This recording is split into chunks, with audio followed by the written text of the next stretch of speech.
अगर आप कम बजट में ट्रैवल हिस्ट्री बनाना चाहते हैं ताकि आपके पासपोर्ट की वर्थ बढ़ जाए और इसके बाद आप किसी अच्छे कंट्री का वीज़ा अप्लाई करें और आप लिमिटेड बजट में कौन कौन सी कंट्रीज़ का ट्रैवल कर सकते हैं ताकि आपका वीज़ा भी आसानी से लग जाए, वीज़ा रिफ्यूज़ भी ना हो, आपके पैसे भी ज़ाया ना हो। तो आज इस वीडियो में मैं आपको तमाम तर वो सजेशन बताऊंगा जिनको आप फॉलो करके अपनी अच्छी ट्रैवल हिस्ट्री बना सकते हैं और आपके पासपोर्ट की वर्थ बढ़ सकती है। अस्सलाम वालेकुम व्यूअर्स, मैं हूं फैसल सदीक नेक्संस ट्रैवल एटवर्ड से। आपसे गुजारिश है काइंडली वीडियो को पूरा देखें ताकि तमाम तर पॉइंट जो हैं वो आपके सामने क्लियर किए जा सकें। अच्छा जी, सबसे प्रायोरिटी मैं जो मैं रखूँगा आपके लिए सजेशन जिसमें लिमिटेड बजट में आप 3 से 4 कंट्रीज़ की ट्रैवल कर सकते हैं एक ही राउंड ट्रिप में। तो वो सबसे पहले जो है सजेशन है वो है मलेशिया और थाईलैंड की। इन दोनों का स्टिकर वीज़ा है, मलेशिया का ई वीज़ा भी है और स्टिकर वीज़ा भी है, लेकिन थाईलैंड का स्टिकर वीज़ा है। और मैं अपने दोस्तों को अमूमन क्लाइंट जो हमारे होते हैं मैं उन्हें वही सजेस्ट करता हूँ कि आप स्टिकर वीज़ा मलेशिया का अप्लाई करें। अच्छा जी, इसका आपको फ़ायदा क्या होगा कि अगर आप मलेशिया जाते हैं तो आप एक ही टिकट पर अगर मलेशिया जाते हैं तो बाय रोड आप थाईलैंड में भी ट्रैवल कर सकते हैं। सेकेंडली ये देखा गया है कि अगर Pakistani passport holder just Malaysia का वीज़ा लगवाते हैं तो बाज़ इन्हें यहाँ पर भी पाकिस्तानी इमिग्रेशन भी जो है वो डिस्टर्ब करते हैं और बाज़ जब वो वहाँ पर चले जाते हैं कोलालमपुर में तो तमाम तर डॉक्यूमेंट होने के बावजूद भी इमिग्रेशन वहाँ से उन्हें डिपोर्ट कर देती है।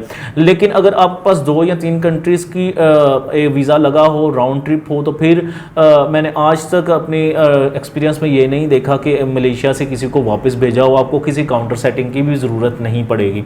अच्छा जी, मलेशिया का वीज़ा अप्लाई करें, स्टिकर वीज़ा, थाईलैंड का वीज़ा, स्टिकर वीज़ा अप्लाई करें। इसके साथ अगर आप एक ही टिकट में और कंट्रीज शामिल करना चाहते हैं तो आप कंबोडिया का वीज़ा देख सकते हैं, श्रीलंका का वीज़ा देख सकते हैं, सिंगापुर देख सकते हैं। सिंगापुर का भी ई वीज़ा है, श्रीलंका का भी ई वीज़ा है और कंबोडिया का ई वीज़ा है, लेकिन इसको आप प्रिंट करके अपने पासपोर्ट पर पेस्ट कर सकते हैं। और ऐसा नहीं है कि ये ई वीज़ाज़ हैं तो इनके पासपोर्ट की वैल्यू नहीं, वीज़ाज़ की वैल्यू नहीं होती, ऐसा हरगिज़ नहीं है। चूँकि ई वीज़ा जो है वो आपको PDF फॉर्म में या JPG फॉर्म में मिलते हैं तो आप उसको सेव कर सकते हैं, प्रिंट की सूरत में भी आप रख सकते हैं अपने पास। और सेकेंडली जब आप किसी कंट्री को ट्रैवल करते हैं तो डेफिनेटली आपके पासपोर्ट पर इन आउट की स्टैम्प्स इमिग्रेशन जो है वो लगाती है, जो कि प्रूफ होता है कि आपने इस कंट्री में ट्रैवल किया हुआ है। तो आप एक तो उस वीज़ाज़ को अपने पास रखें सॉफ्ट कॉपी में या प्रिंट फॉर्म में, ताकि आप जब भी किसी अच्छी कंट्री का वीज़ा अप्लाई करें तो आपके पास प्रूफ हो। सेकेंडली कुछ कंट्रीज़ ऐसी हैं, फॉर एग्जांपल हांगकॉन्ग का जब हम वीज़ा अप्लाई करते हैं तो उसमें ये होता है कि हांगकॉन्ग ट्रैवल हिस्ट्री के साथ साथ कहते हैं जी कि आप जिस कंट्री में गए हैं उसके साथ तस्वीरें भी भेजें। तो हम बाज़ का तस्वीरें भी जो है वो भेजते हैं तो वीज़ा अप्रूव हो जाता है। लेकिन आप कोशिश करें कि जिन कंट्रीज़ में आप ट्रैवल करें वहाँ पर आप पिक्चर्स अपनी अच्छी सी बनवाएं, किसी ऐसे मकाम पर खड़े होके, अट्रैक्टिव प्लेस पे खड़े होके जो बहुत ज़्यादा मशहूर हो, ताकि आपकी एक प्रॉपर जो है वो सारी डॉक्यूमेंटेशन की जा सके। दूसरे नंबर पर अगर आप अमेरिका का वीज़ा नहीं अप्लाई करना चाहते तो मैं आपको सजेस्ट करूँगा ट्रैवल हिस्ट्री बनाने के लिए आप ईरान और आज़रबाईजान का वीज़ा अप्लाई कर लें। दोनों का जो वीज़ा है ये ई वीज़ा है, स्टिकर वीज़ा नहीं है। और एक बात आपको मैं बताता चलूँ, ये लेटेस्ट अपडेट है और ये बात हो रही है सितंबर 2023 के फर्स्ट वीक की। आप इस वीडियो को अगले महीने देखते हैं या अगले साल देखते हैं उसके बारे में मैं कुछ कह नहीं सकता। अच्छा जी, अगर अभी आप for the time being visa apply करते हैं इसका ईरान का तो ई वीज़ा होगा। बाय रोड आप पाकिस्तान से ईरान तो ट्रैवल कर सकते हैं, लेकिन for the time being Iran से आज़रबाईजान बाय रोड ट्रैवल नहीं कर सकते, बाय एयर ट्रैवल कर सकते हैं। दोनों कंट्रीज जो हैं वो बिल्कुल एक दूसरे के साथ हैं, बॉर्डर अटैच होते हैं। और सेकेंडली ये भी पॉसिबल है कि अगर आप ईरान का वीज़ा लगवाते हैं ई वीज़ा, साथ आप आज़रबाईजान का वीज़ा लगवाते हैं तो आप साथ में तुर्की का वीज़ा भी लगवा लें। उससे क्या होगा कि आप बाय रोड ईरान से तुर्की जा सकते हैं और फिर आप तुर्की से बाय एयर जो है वो आज़रबाईजान जा सकते हैं और आज़रबाईजान से आप बाय एयर पाकिस्तान वापस आ सकते हैं। सो एक ही टिकट में, एक ही ट्रिप में आप तीनों कंट्रीज़ की ट्रैवल हिस्ट्री बना सकते हैं। और डेफिनेटली स्टिकर वीज़ा है तुर्की का और इसका वीज़ा कंपैरेटिवली इन दोनों कंट्रीज़ की निस्बत जो है वो ज़्यादा वर्थ रखता है। हाँ जी, इसके बाद तीसरे नंबर पे अगर मैं आपको सजेस्ट करूँ कि तीसरे नंबर पे आपको कौन कौन सी कंट्रीज जो है वो करनी चाहिए, तो आप किर्गिस्तान का देख लें या आप देख लें किर्गिस्तान का ई वीज़ा है जो कि 2 से 3 दिन में मिल जाता है, इसके वीज़ा की भी वैल्यू है डेफिनेटली।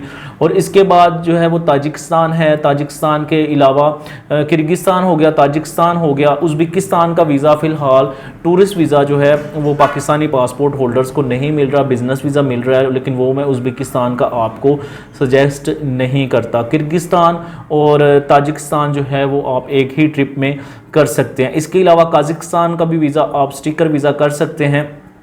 अच्छा जी, इसके काज़ाकिस्तान का जो वीज़ा है वो एक ही दिन में भी आपको मिल सकता है, अर्जेंट बेसिस पे भी मिल जाता है, और जो है वो नॉर्मल बेसिस पे भी मिल जाता है। अर्जेंट $100 फ़ीस है और नॉर्मल जो है वो तकरीबन $50 फ़ीस है। इसको आप एक ही ट्रिप में जो है वो कर सकते हैं।